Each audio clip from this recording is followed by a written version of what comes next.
Pourquoi le président évite toujours de parler de la succession constitutionnelle? On n'en parle pas. Oh non, oui, mais c'est vrai, mais l'autre est vieux. Pourquoi on a mis le vieux là?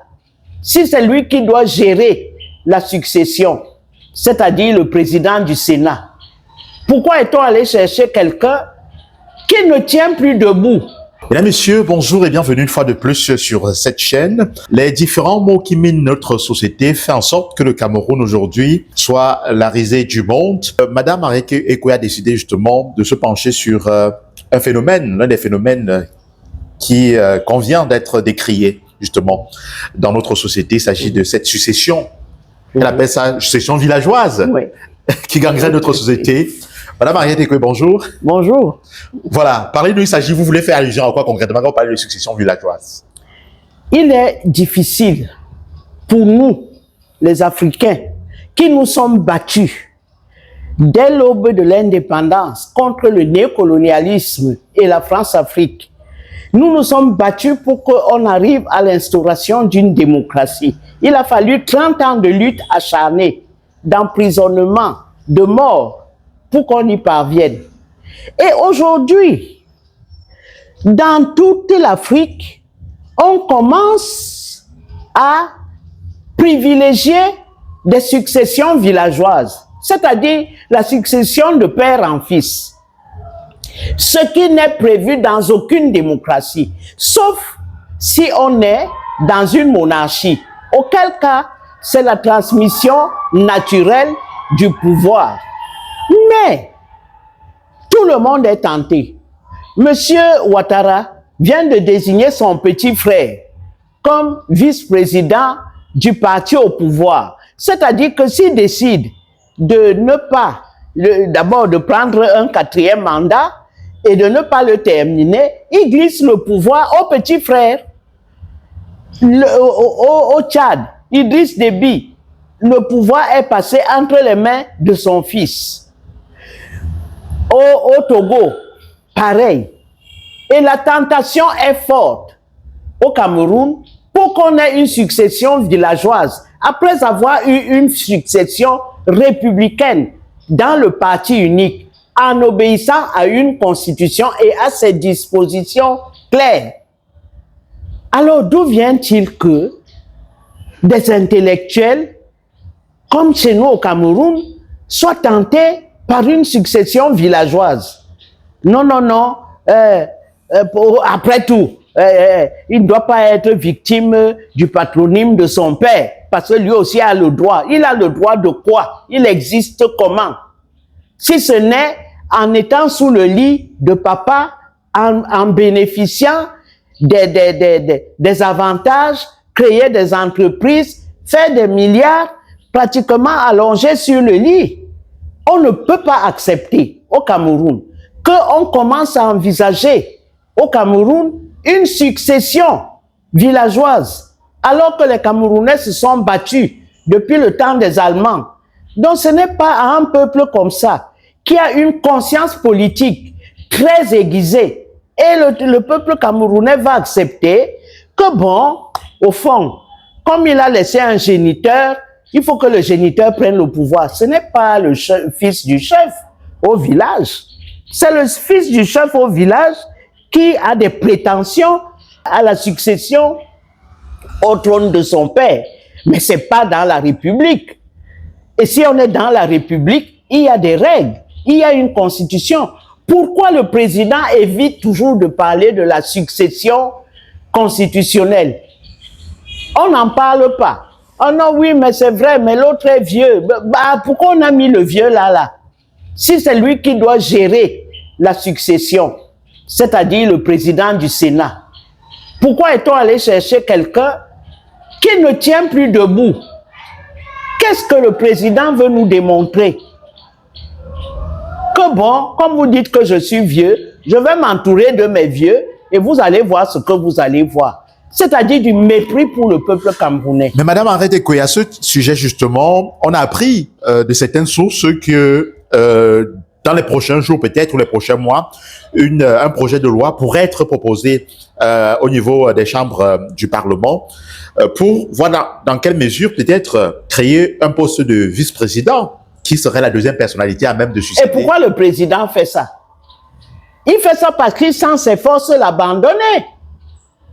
Comment vous pouvez avoir des dispositions constitutionnelles et un matin vous vous levez, vous dites que oui, peut-être qu'il faudrait un vice-président. Qu'est-ce qui se passe pour qu'on envisage une vice-présidence? Comment Ahidjo a fait? Il a décidé, à l'origine, c'était le président de l'Assemblée qui devait prendre le pouvoir s'il y avait absence à la présidence. Le président change ça. Donc c'était les anglophones, c'était Estimna. Le président de la République change ça. Il décide que non. Maintenant, il crée un premier ministre. Il crée le poste de premier ministre à nouveau. Et quand il crée ce poste, il dit que en cas de vacance du pouvoir, c'est le premier ministre qui va succéder au président de la République. C'était en 75. Et en 82, il quitte le pouvoir et il laisse le pouvoir à qui? Au premier ministre. C'était dans la Constitution. Donc le président sait que dans la Constitution, on a dit que c'est le président du Sénat qui va faire superviser l'élection pour remplacer le chef de l'État en cas de vacance du pouvoir. Maintenant, on va chercher une disposition pour que le président de la République nomme un vice-président qui sera fatalement quelqu'un de chez lui, c'est peut-être son fils.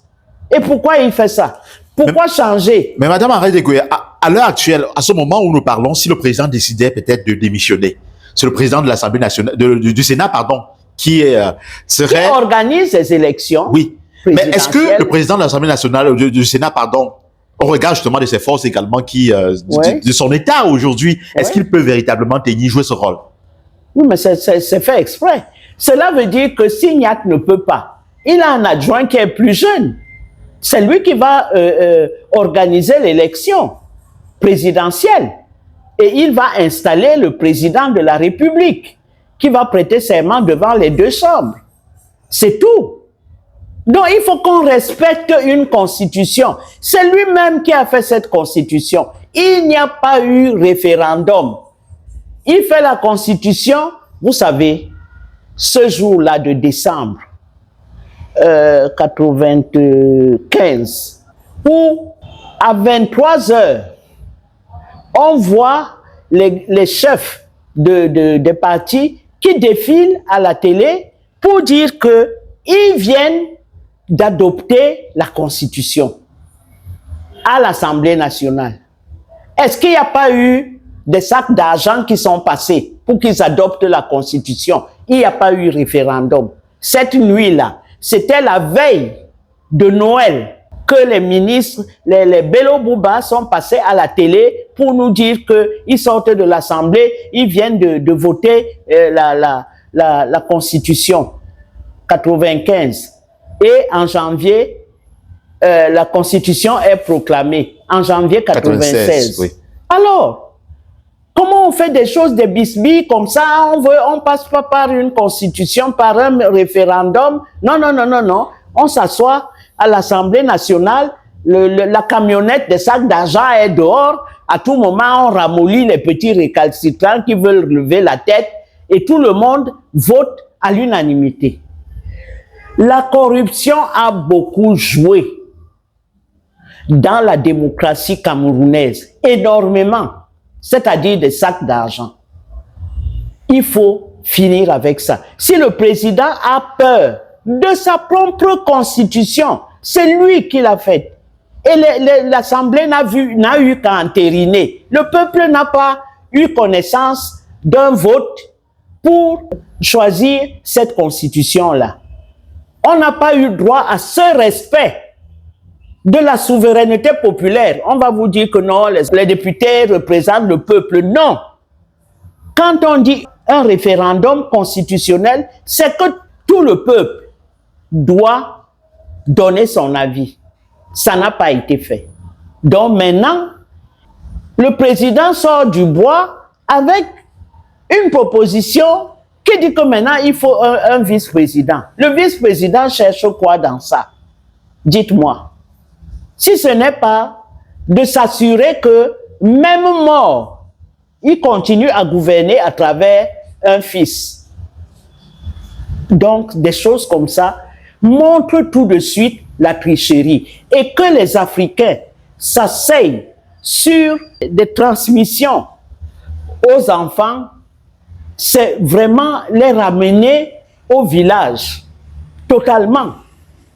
Nous ne sommes pas dans un village, nous ne sommes pas dans une chefferie, nous sommes dans la République et il faut respecter la République.